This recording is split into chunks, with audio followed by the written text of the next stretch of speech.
प्रश्न छ, पुरुषार्थ भनेको के हो?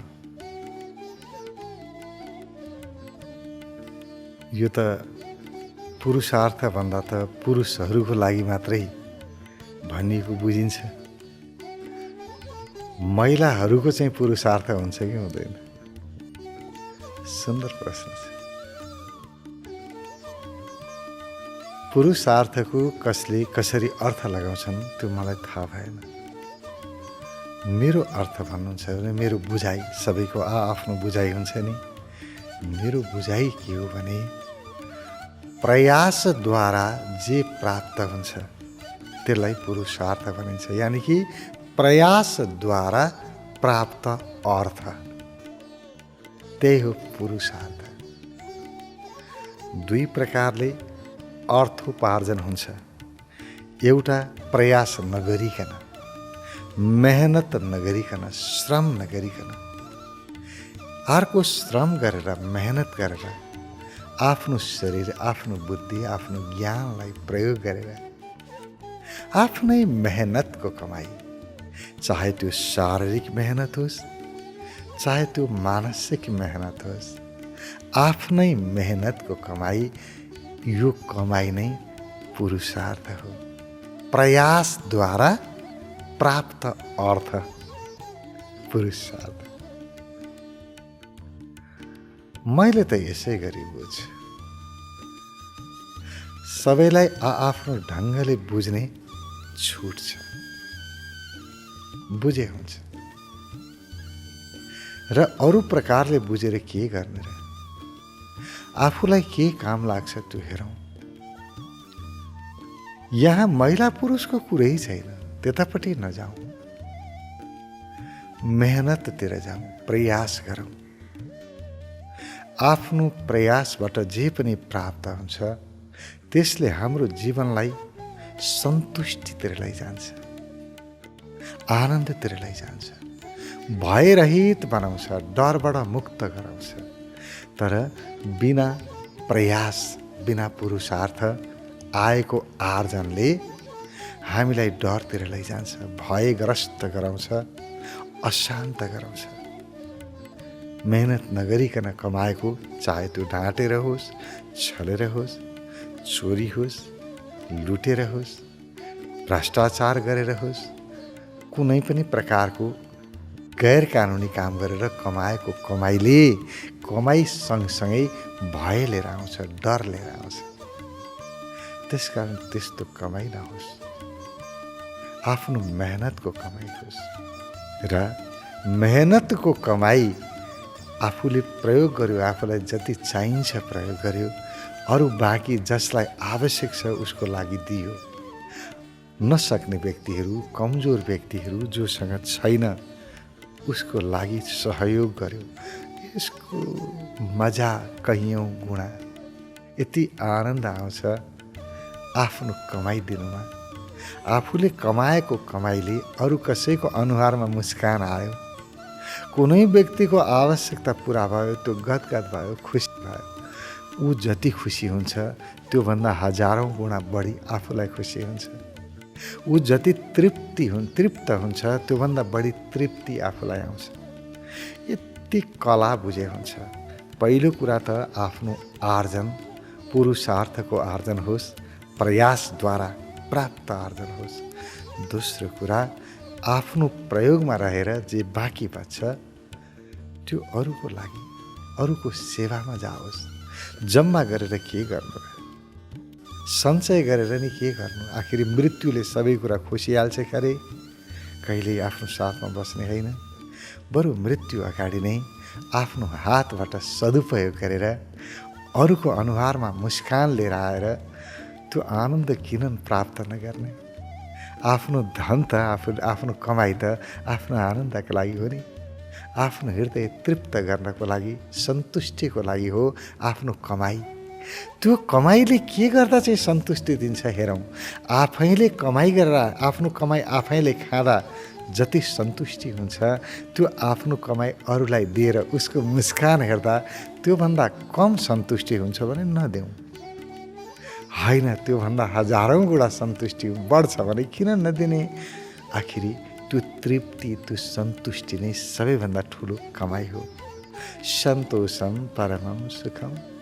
जो सन्तोषको अर्थ केही गरेपछिको सन्तुष्टि, त्यत्तिकै कुनै कर्म बिनाको सन्तुष्टि त आलस्य हो, यसले कहीँ लाँदैन, यो कामै हुँदैन। प्रयासपछि जे बाँकी रहन्छ त्यसलाई प्रसाद भनिन्छ। प्रयासपछिको आर्जन प्रसाद हो।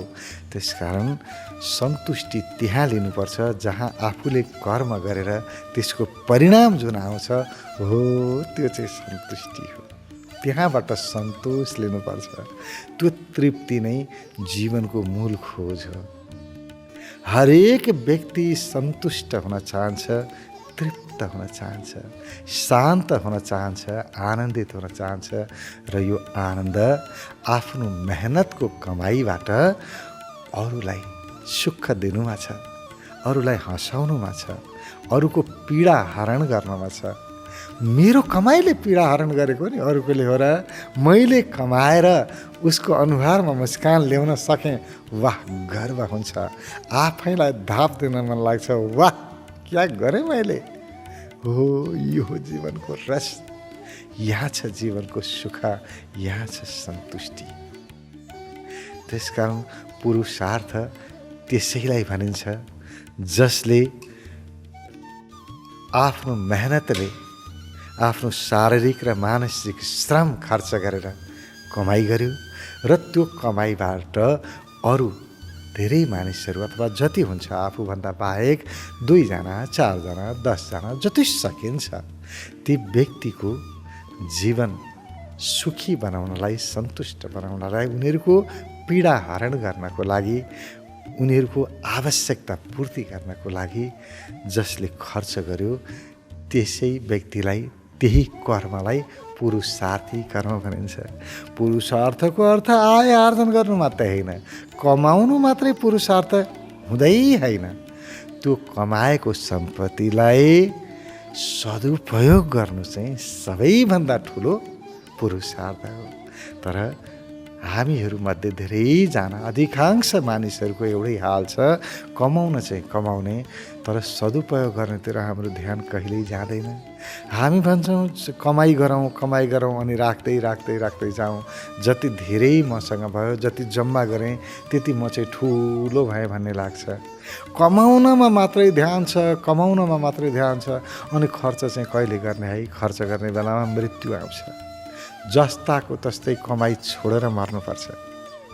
त्यो कमाइ खर्च गर्दाखेरिको जुन तृप्ति, जुन आनन्द आउँथ्यो, त्यो कमाइले अरूको अनुहारमा मुस्कान ल्याउँदाखेरि, अरूको दुःख हरण गर्दाखेरि, दुःख हटाउँदाखेरि जुन आनन्द आउँथ्यो, त्यो आनन्दबाट वञ्चित भयो व्यक्ति। धेरै ठुलो जीवनको स्वाद लिनबाट व्यक्ति वञ्चित भयो। के अर्थ हो त्यो कमाइको? त्यसकारण जहिले पनि आफ्नो कमाइ आफूलाई पर्याप्त भइसकेपछि अरूको सेवामा, अरूको सहयोगमा खर्च हुनुपर्छ। त्यसकारण धनको विषयमा भनिन्छ नि, आफूले कमाएको धन, पहिलो त सुरुमै मैले भने धन पुरुषार्थबाट प्राप्त हुनुपर्छ, यानि कि प्रयासद्वारा, श्रमद्वारा, मानसिक र शारीरिक दुइटै त्यो श्रमद्वारा आर्जन हुनुपर्छ। त्यसरी आर्जन भएको कसैलाई पीडा नदिकन, कसैलाई नठगिकन, नढाँटिकन, सिधा कानुन सम्मत हिसाबले प्राप्त भएको धन यसले सन्तुष्टि दिन्छ। पहिला त्यसरी धन जम्मा गर्ने, धन नकमाउनु होइन, प्रशस्त कमाउनुपर्छ। सम्पत्ति कमाउनुको लागि खुब मेहनत गर्नुपर्छ। कमाउनु आधा हो, त्यसपछि खर्च गर्नु आधा हो। किनभने कमाएको के को लागि? खर्च गर्नु हो कि होइन? खर्चै गर्नु छैन भने कमाउने किन? त्यसको के अर्थ रह्यो? कमाउनु आधा हो, जसले कमाउनु आधा, बाँकी खर्च गर्नु आधा। जसले खर्च गर्ने व्यवस्था गर्यो, आफूले कमाएको सम्पत्तिको सदुपयोग गर्यो, उसले मात्रै सम्पत्तिको मजा लियो, त्यो आनन्द लियो। जम्मा गरेर बस्ने मान्छे त अधुरो रहन्छ, रुखा सुक्खा रहन्छ, पीडै पीडामा मर्छ। जतिसुकै धन कमाए पनि त्यो तृप्ति हुँदैन, त्यो सन्तुष्टि हुँदैन, त्यो आनन्द हुँदैन। आनन्दबाट धेरै टाढा रहन्छ। त्यसकारण त्यो आनन्द खोजौँ। अरूलाई सुख दिनुको अलावा अरू आनन्दै रहेनछ। त्यसकारण त हाम्रा ऋषिहरूले बडो महत्त्वपूर्ण कुरा गरे नि, परोपकार पुण्याय। पुण्य भनेकै परोपकार गर्नु। उनीहरूले भनेनन् कि पुण्य भनेको तपाईँले भगवानको सेवा गर्नुपर्छ अथवा पूजापाठ गर्नुपर्छ, त्यस्तो भनेनन्। उनीहरू मात्रै भन्छन् पुण्य भनेको के हो? परोपकार पुण्याय। परोपकार गर्नु, अरू व्यक्तिहरूलाई खुसी बनाउनु। जो व्यक्ति सङ्कटमा छ, अप्ठ्यारोमा छ, खान लाउन पाएको छैन, या अरू खान लाउन छ तर अन्य प्रकारका समस्याहरू छन्, त्यो समस्याबाट व्यक्तिलाई मुक्त गराउनु। जहाँ जसलाई जे आवश्यकता छ त्यो आवश्यकताको पूर्ति गर्नु नै परोपकार हो। र योभन्दा ठुलो पुण्यहरू केही छैन। सकिन्छ सर्व प्राणीको उपकार गरौँ। सबै प्राणीहरू, वनस्पतिहरू सबैको कल्याणको लागि काम गरौँ। सकिँदैन भने पनि मानव कल्याणलाई कहिल्यै नबिर्सौँ। जसरी पनि जति पनि गर्न सकिन्छ मानव हितमा कर्म, आफ्नो जीवनलाई मानव हितमा अर्पण गरौँ। जसले मानवताको लागि, मानव हितको लागि, मानव कल्याणको लागि आफ्नो जीवन समर्पित गर्यो, त्यही व्यक्ति पुरुषार्थी व्यक्ति हो। चाहे महिलाले गरोस् या पुरुषले गरोस्, यो अर्थ रहँदैन। पुरुषार्थ शब्द सबैको लागि हो, यो पुरुषको लागि र महिलाको लागि भन्ने हुँदैन। त्यसकारण सर्वहिताय कर्म गरौँ, सर्वहिताय कमाइ गरौँ, सबैको लागि। यति तृप्ति, यति सन्तुष्टि आउँछ कि यही जीवन स्वर्ग जस्तो लाग्छ। भगवानसँग प्रार्थना गर्न मन लाग्छ, हे भगवान अरू मलाई समय देऊ कि म अरू सेवा गर्न सकौँ। हे भगवान मलाई अर्को जन्म पनि मनुष्य बनाइदेऊ है, फेरि जन्म देऊ। मलाई चाहिएन स्वर्ग वैकुण्ठ उहीँ बस्नु छैन, मलाई मुक्त हुनै छैन। किनभने म मुक्त भएँ भने यो सेवाको आनन्द कसरी लिनु नि? फेरि अरूको कल्याण गर्ने जुन अवसर मैले यो शरीर लिएर पाएको छु, यदि यो शरीर भएन, म मोक्ष भएँ भने त यो सेवा गर्ने अवसरबाट वञ्चित हुन्छु। त्यसकारण भगवान मलाई मोक्ष होइन, मलाई मानव योनि देऊ र फेरि मलाई वातावरण बनाऊ कि म पुरुषार्थबाट आय आर्जन गरौँ र पुरुषार्थैबाट खर्च गरौँ, सदुपयोग गरौँ। खूब अरूलाई हँसाउँ, अरूलाई खुसी बनाऊ, अरूको पीडामा औषधि बन्न सकौँ। मलाई यही अवसर बार बार देऊ। जसले यो रहस्य बुझ्यो उसले जन्मनु मर्नु नपरोस् भगवान भनेर भगवानलाई प्रार्थना गर्दैन।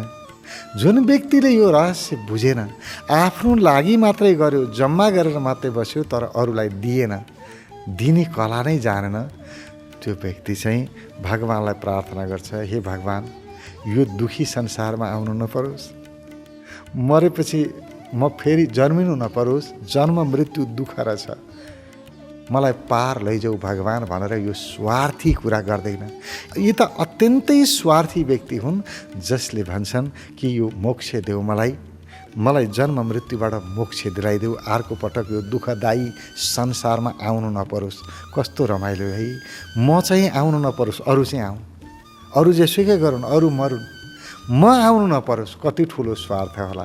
त्यस्तो होइन, यो त स्वार्थी पनि भएन। वास्तविकता के हो भने म मात्रै होइन, यो संसारमा म जस्ता अरू पनि दुखी छन्। मैले जुन कला जाने, अरूलाई दिनु नै आनन्दको स्रोत रहेछ, अरूलाई खुसी बनाउनु नै आनन्दको स्रोत रहेछ, यो मैले थाहा पाएँ। म अरूलाई पनि यो ज्ञान दिन्छु, अरूलाई पनि सिकाउँछु र हरेक व्यक्तिलाई जीवनको त्यो आनन्द, त्यो रस लिने अवसर दिलाउनको लागि म आफ्नो जीवन खर्च गर्छु। यो चाहिँ तरिका हो। त्यसकारण यो नसोधौँ कि पुरुषार्थ के हो, पुरुषार्थ के होइन, कसको लागि हो, कसको लागि होइन, यो नचाहौँ। यति मात्रै बुझौँ। यसको अर्थ के छ छोड्दिनुहोस्। हरेक शब्दको अर्थ त्यो भन्छ नि बालको खाल निकाल्ने, त्यतातिर जाँदै नजाउँ। आफूलाई जे काम लाग्छ त्यो हेरौँ। प्रयासद्वारा आर्जित सम्पत्ति अर्थ नै पुरुषार्थ हो, यति बुझौँ। आफ्नो मेहनतको कमाई आफ्नो लागि जति प्रयोगमा आयो आयो, बाँकी अरूको लागि। सम्पत्तिको पहिलो प्रयोग सदुपयोग हुन्छ नि, कमाएको सदुपयोग। पहिलो सदुपयोग आफ्नो भोगको लागि, यही भनिन्छ। पहिलो सदुपयोग भोग, दोस्रो सदुपयोग दान, र तीन प्रकारको मात्रै यसको प्रयोग हुन्छ रे। तेस्रो चाहिँ नाश। कि भोग कि दान भएन भने नाश। दान पनि गर्नु भएन भने सम्पत्ति नाश हुन्छ। त्यसले त्यो सम्पत्तिले आफूलाई सराप्छ। अर्को पटक त्यस्ता व्यक्तिहरूले सम्पत्ति पनि प्राप्त गर्दैनन्, कठिनाइ हुन्छ। किनभने सम्पत्तिको दुरुपयोग भयो। सम्पत्ति कमाएको खर्च गर्नलाई हो नि, खर्चै गरेन भनेदेखि कमाएर के अर्थ भयो? जम्मा गरेर राख्यो, खर्च गरेन, त्यस्ता व्यक्तिहरूलाई फेरि दिन्छ र कसैले? मैले कसैलाई केही दिएँ, एउटा मैले लाउने लुगा दिएँ, उसले लगाएन, मैले कहिल्यै पनि मैले दिएको लुगा लगाएको देखिनँ भने म फेरि उसलाई लुगा दिन्छु र? म दिन्न। त्यस्तै हो, ईश्वर पनि त्यस्तै हो। जति सम्पत्ति यो जन्ममा हामीलाई ईश्वरले दियो, त्यो सम्पत्ति अरूलाई हामीले दिएनौँ, उसले खर्च गरेको देखेन भने फेरि दिँदैन। किनभने उसले देखेन नि, यसले त खर्च गरेन, यसलाई सम्पत्ति आवश्यकता रहन्छ, त्यही बुझ्छ। त्यसकारण खर्च गर्ने, आफ्नो लागि, आफ्नो प्रयोगको लागि भरपुर खर्च गर्ने। बाँकी रह्यो, आफ्नो प्रयोगबाट बाँकी रह्यो, अरूको कल्याणको लागि खर्च गर्ने। यही पुरुषार्थी व्यक्ति हो।